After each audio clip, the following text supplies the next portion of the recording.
Subscribe কৰিব MK টিচ চেনেলটো আৰু লগতে বেল আইকনটো অল কৰি দিব। মোৰ চেনেললৈ স্বাগতম জনাইছোঁ। আজি তোমালোকৰ মাজত আলোচনা কৰিম নৱম শ্ৰেণীৰ সমাজ বিজ্ঞানৰ প্ৰথম খণ্ড ভূগোলৰ পাৰ্ট 1ৰ প্ৰশ্ন অনুশীলনীৰ লগতে পাঠৰ ভিতৰৰ প্ৰশ্ন উত্তৰাই তোমালোকৰ মাজত আলোচনা কৰিম। তোমালোকে ভিডিঅ'টো প্ৰথমৰ পৰা শেষলৈ চাই যোৱা। যদি এতিয়ালৈকে মোৰ চেনেলটো ছাবস্ক্ৰাইব কৰা নাই, এনেকুৱা ভিডিঅ' পাবলৈ হ'লে মোৰ চেনেলটো ছাবস্ক্ৰাইব কৰি দিয়া। বলা ভিডিঅ'টো আৰম্ভ কৰোঁ। অনুশীলনৰ এক নম্বৰ প্ৰশ্নটো হৈছে যে ভূপৃষ্ঠত মহাদেশ আৰু মহাসাগৰৰ বিতৰণৰ এটি আভাস দিয়া। উত্তৰটো এনেকুৱা লিখিবা যে পৃথিৱীৰ উপৰিভাগৰ প্ৰায় 29% স্থলভাগ আৰু 71% জলভাগে আগুৰি আছে। এই বিশাল স্থলভাগক 7খন মহাদেশ এছিয়া, আফ্ৰিকা, ইউৰোপ, উত্তৰ আমেৰিকা, দক্ষিণ আমেৰিকা, পূৰ্ণএছিয়া আৰু এণ্টাৰ্কটিকা আৰু জলভাগক 5খন মহাসাগৰৰ প্ৰশান্ত, আটলাণ্টিক, ভাৰতীয়, দক্ষিণ উত্তৰ মহাসাগৰ বিভক্ত কৰা হৈছে। 2 নম্বৰ প্ৰশ্ন হৈছে যে ভূপৃষ্ঠৰ পৰিৱৰ্তন কিয় ঘটে ব্যাখ্যা কৰা। ইয়াৰ উত্তৰটো এনেকুৱাভাৱে লিখিবা যে পৃথিৱীৰ ভূ-পৰিভাগ সদায় পৰিৱৰ্তনশীল। এই পৰিৱৰ্তন মূলতঃ দুবিধ কাৰকৰ বাবে ঘটে। তোমালোকৰ মৰমৰ ছাত্ৰ-ছাত্ৰীসকল, তোমালোকে বুজিবৰ বাবে একেবাৰে সহজ পদ্ধতিত একেবাৰে সহজকৈ সৰুকৈ তোমালোকক কুৱেশ্যন আনচাৰখিনি লিখাই দিছোঁ। আৰু বেলেগকৈ ডাঙৰ আনচাৰখিনি লিখাই দিওঁ। মই তোমালোকক সৰুকৈ যে তোমালোকে নম্বৰ বেছি পাব পৰা এনেকৈ পদ্ধতি তোমালোকক সহজ ভাষাত সৰুকৈ লিখাবলৈ মই চেষ্টা কৰিম। 2 নম্বৰ প্ৰশ্নটো কি কৈছে চোৱাচোন যে ভূপৃষ্ঠৰ পৰিৱৰ্তন কিয় ঘটে ব্যাখ্যা কৰা। তোমালোকে একেবাৰে সৰুকৈ লিখাই দিছোঁ যে চোৱাচোন কেনেকৈ লিখাইছোঁ যে পৃথিৱীৰ উপৰিভাগ সদায় পৰিৱৰ্তনশীল। এই পৰিৱৰ্তন মূলতঃ দুবিধ কাৰকৰ বাবে ঘটে। আভ্যন্তৰীণ কাৰক, পৃথিৱীৰ ভিতৰৰ ভাগত থকা চাপৰ বাবে ঘটা ভূমিকম্প, অগ্নেয় উদগীৰণ আদি। 2 নম্বৰ হৈছে বাহ্যিক কাৰক, সূৰ্যৰ তাপ, বৰষুণ, নদী, বতাহ, হিমবাহ আদিৰ ক্ৰিয়াৰ ফলত ভূপৃষ্ঠৰ পৰিৱৰ্তন ঘটে। 3 নম্বৰ প্ৰশ্নটো কি কৈছে চোৱাচোন। 3 নম্বৰ প্ৰশ্ন কৈছে যে বাহ্যিক কাৰক মানে কি? কেইটামান বাহ্যিক কাৰকৰ নাম লিখা। মষ্ট ভেৰি ইম্পৰ্টেণ্ট, পৰীক্ষাত আহিব পাৰে যে বাহ্যিক কাৰণ কি 2 মাৰ্ক আৰু কেইটামান বাহ্যিক কাৰক 4 মাৰ্ক 5 মাৰ্কৰ কাৰণে আহিব পাৰে এইটো কুৱেশ্যন। এনেকৈ একেবাৰে সহজ পদ্ধতি লিখিব, একেবাৰে সৰুকৈ লিখাই দিছোঁ যে যিবোৰ শক্তি বা কাৰকে পৃথিৱীৰ উপৰিভাগত ক্ৰিয়া কৰি ভূ অৱয়বৰ পৰিৱৰ্তন ঘটায় তাকে বাহ্যিক কাৰক বোলে। একেবাৰে সহজকৈ লিখাই দিছোঁ, তোমালোকক বুজিবলৈ চেষ্টা কৰিবা যে যিবোৰ শক্তি বা কাৰকে পৃথিৱীৰ উপৰিভাগত ক্ৰিয়া কৰি ভূ অৱয়বৰ পৰিৱৰ্তন ঘটায় তাকে বাহ্যিক কাৰক বোলে। উদাহৰণ যে নদী, বতাহ, হিমবাহ আৰু সাগৰৰ ঢৌ। 4 নম্বৰ প্ৰশ্ন কি কৈছে চোৱাচোন। 4 নম্বৰ প্ৰশ্ন কৈছে ভূমিকম্প আৰু অগ্নেয় উদগীৰণক কিয় আভ্যন্তৰীণ কাৰক বুলি কোৱা হয়। এই উত্তৰ এনেকৈ লিখিব যে যিহেতু ভূমিকম্প আৰু অগ্নেয় উদগীৰণৰ সৃষ্টিৰ মূল উৎস পৃথিৱীৰ আভ্যন্তৰত বা ভিতৰৰ ভাগত নিহিত হৈ থাকে, সেয়েহে এইবোৰক আভ্যন্তৰীণ কাৰক বুলি কোৱা হয়। 5 নম্বৰ প্ৰশ্ন হৈছে নদী অৱবাহিকা বুলিলে কি বুজায়। ইয়াৰ উত্তৰটো লিখিবা যে এখন মূল নদী আৰু ইয়াৰ উপনদীসমূহে যিটো অঞ্চলৰ পানী অনুগ্ৰহ কৰি বৈ নিয়ে সেই সমগ্ৰ অঞ্চলটোক নদী অৱবাহিকা বোলে।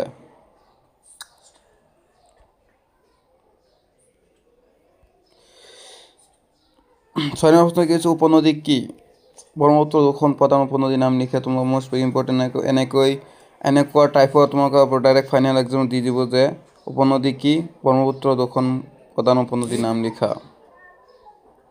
তোমালোকে লিখিবা যে উত্তৰটো লিখিবা যে এনেকৈ যে যিবোৰ সৰু নদী আন উৎসৰ পৰা ওলাই আহি কোনো এখন ডাঙৰ নদীত মিলি যায় সেইবোৰক উপনদী বোলে। যেনে উদাহৰণ হ'ল ব্ৰহ্মপুত্ৰ, 2খন উপনদী সোৱণশিৰি আৰু কপিলী। আমাৰ ছাত্ৰ-ছাত্ৰীসকলে এতিয়ালৈকে যদি মোৰ চেনেলটো ছাবস্ক্ৰাইব কৰা নাই, অতি সোনকালে এনেকুৱা ভিডিঅ' পাবলৈ হ'লে তোমালোকৰ ইম্পৰ্টেণ্ট ইনফৰ্মেটিভ ভিডিঅ' পাবলৈ হ'লে মোৰ চেনেলটো MK Teach চেনেলটো ছাবস্ক্ৰাইব কৰি দিয়া আৰু ভিডিঅ'টো লাইক কৰি দিয়া। ভিডিঅ'টো প্ৰথমৰ পৰা শেষলৈ চাই যোৱা। 7 নম্বৰ প্ৰশ্ন কৈছে যে কি কৈছে 7 নম্বৰ প্ৰশ্ন চোৱাচোন। 7 নম্বৰ প্ৰশ্ন কৈছে যে নদীৰ খনন কাৰ্য এটি আৱাস দিয়া। উত্তৰ নদীয়ে ইয়াৰ উচ্চ গতিত বা পাৰ্বত্য অঞ্চলত তীব্ৰ সোঁতৰ সহায়ত শিল বালিবোৰ খহাই নদীৰ তলভাগ আৰু দুয়োপাৰ খহাই নিয়ে। ইয়াকে নদীৰ খনন কাৰ্য বোলে। ইয়াৰ ফলত বি আকৃতিৰ উপত্যকা, গৰাখহনীয়া আদিৰ সৃষ্টি হয়। 8 নম্বৰ প্ৰশ্ন কি কৈছে 8 নম্বৰ প্ৰশ্ন কৈছে নদীৰ পাৰ্শ্ব খনন বুলিলে কি বুজায়? নদীৰ পানীৰ সোঁতে নদীৰ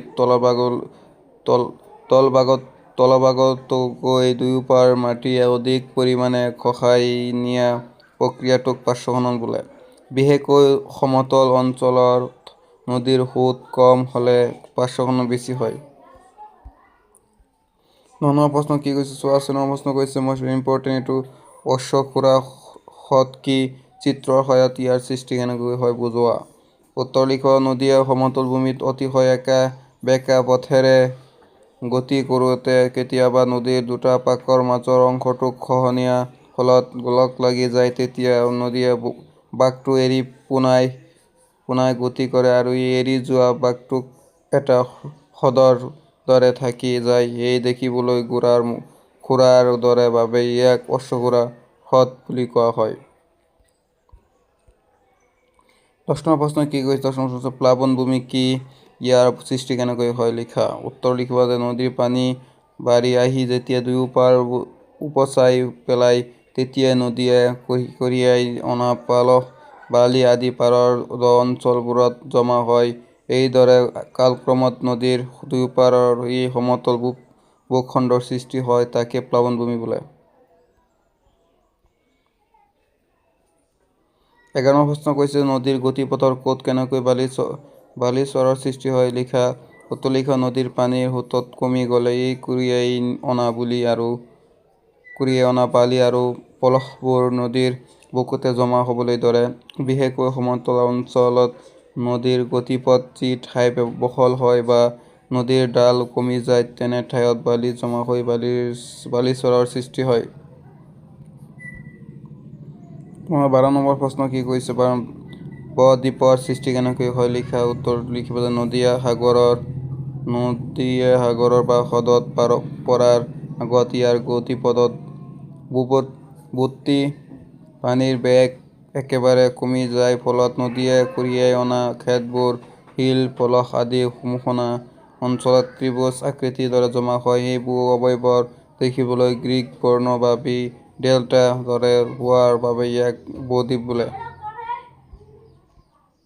13 নম্বৰ প্ৰশ্নটো হৈছে যে মৰুভূমিত বতাহৰ ক্ৰিয়া কিয় প্ৰবল হয়? উত্তৰটো এনেকৈ লিখিবা যে একেবাৰে সহজ পদ্ধতিত লিখাই দিছো। একেবাৰে সহজ ভাষাত যে মৰুভূমিত গছ-গছনি প্ৰায় নাথাকে আৰু বৰষুণৰ পৰিমাণ খুব কম।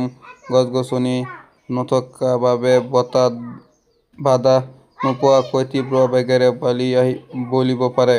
লগতে মাটিবোৰ শুকান আৰু ধূলিময় হোৱাৰ বাবে বতাহে সহজেই মৰুভূমিৰ বালি এঠাইৰ পৰা আন ঠাইলৈ উৰুৱাই নিব পাৰে। সেয়েহে মৰুভূমিত বতাহৰ ক্ৰিয়া প্ৰবল বেছি হয়। 14 নম্বৰ প্ৰশ্নটো কৈছে যে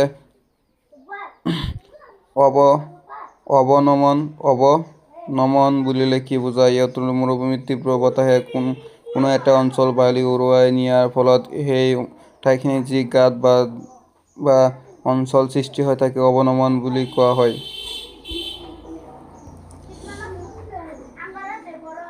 15 নম্বৰ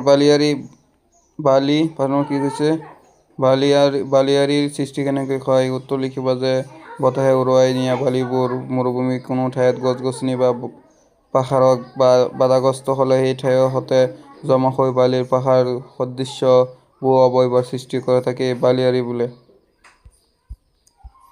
16 নম্বৰ প্ৰশ্নটো কি কৈছে 16 নম্বৰ প্ৰশ্ন হৈছে ইনচেলবাৰ্গ কি? ইনচেলবাৰ্গ কি? মৰুভূমি অঞ্চলৰ বতাহৰ খনন কাৰ্যৰ ফলত কোমল শিলাবোৰ ক্ষয় হৈ যায়। যদিও কঠিন শিলাবোৰ ক্ষয় নোহোৱাকৈ ওখ টিলাৰ দৰে ৰৈ যায়। জাৰ্মান শব্দত ইয়াক ইনচেলবাৰ্গ বোলে।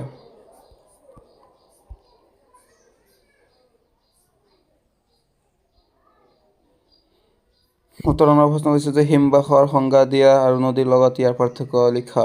অতি উচ্চ পাৰ্বত্য অঞ্চল বা মেৰু অঞ্চলত জমা হৈ থকা বিশাল বৰফৰ স্তূপ যেতিয়া মহাকৰ্ষণ শক্তিৰ প্ৰভাৱত লাহে লাহে তললৈ নামি আহে তাক হিমবাহ বোলে। পাৰ্থক্য নদীৰ পানী তৰল আৰু ইয়াৰ গতি তীব্ৰ, আনহাতে হিমবাহ হ'ল বৰষুণৰ স্তূপ আৰু ইয়াৰ গতি অতি ধীৰ। গ্ৰাফ কি হিমবাহে গতি কৰোঁতে ইয়াক লগত উঠুৱাই অনা শিল, বালি, বোকা আদি যেতিয়া কোনো ঠাইত জমা হয় তাকে গ্ৰাফ বোলে। অৱস্থান অনুসৰি ইয়াক পাৰ্শ্বগ্ৰাফ, ভূমিগ্ৰাফ আৰু আদিত ভাগ কৰা হৈছে। ২০ নম্বৰ প্ৰশ্ন কি হৈছে এইটো প্ৰশ্ন তোমালোকে এতিয়া যদি মোৰ চেনেলটো ছাবস্ক্ৰাইব কৰা নাই তেওঁলোকে মোৰ চেনেলটো ছাবস্ক্ৰাইব কৰি ভিডিঅ'টো লাইক কৰি দিয়ে। এনেকুৱা ভিডিঅ' পাবলৈ হ'লে মোৰ চেনেলটো ছাবস্ক্ৰাইব কৰি ভিডিঅ'টো প্ৰথমৰ পৰা শেষলৈ চাই যোৱা।